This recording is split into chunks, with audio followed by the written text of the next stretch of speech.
सांगली जिल्ह्यातील झरे येथे बँकेवर चोरट्यांचा धाडसी दरोडा. बँकांच्या सुरक्षिततेवर प्रश्नचिन्ह. नमस्कार, आपण पाहत आहात क्रांतीपत्र न्यूज.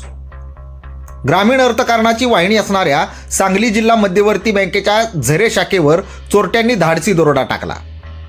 ग्राहकांच्या जवळपास 7 कोटी रुपयांचे सोने व 20 किलो चांदीच्या दागिन्यांसह रोख रकमेवर पडलेला दरोडा बँकांच्या सुरक्षेवर प्रश्नचिन्ह आहे.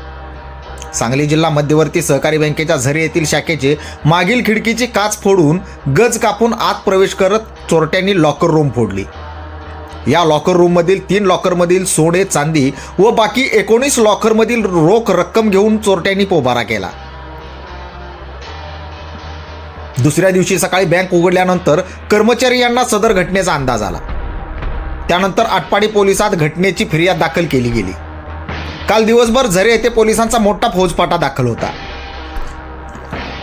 दिवसभरात सांगलीचे अप्पर पोलीस अधीक्षक, तासगाव विभागीय पोलीस अधिकारी यांच्यासह सातारा येथील श्वान पथक व सांगली फॉरेन्सिकचे फिंगरप्रिंट एक्सपर्ट यांनी भेटी दिल्या असून या घटनेनंतर महाराष्ट्रातील ग्रामीण भागात असणाऱ्या बँकांच्या सुरक्षेवर प्रश्नचिन्ह उपस्थित झाले. ग्रामीण भागातील शेतकरी यांची अर्थवाहिनी असलेल्या जिल्हा मध्यवर्ती बँकेच्या शाखेवर पडलेला दरोडा नक्कीच बँकेच्या सुरक्षेच्या धोरणावर प्रश्नचिन्ह उपस्थित करत आहे. CCTV कॅमेरे, सायरन अशा अत्याधुनिक सुविधांच्या नाकावर टिचून पडलेला दरोडा सुरक्षेच्या चिंधड्या उडवणार आहे. बँकेत ठेवलेले पैसे आणि जिन्नस सुरक्षित नसतील तर सर्वसामान्य ग्राहकांनी नेमकी कोणती भूमिका घ्यावी हा जटिल प्रश्न आता सर्वच ग्राहकांच्या समोर उभा आहे. क्रांतीपत्र न्यूजसाठी मी संपादक जावेद खान मुलानी. धन्यवाद.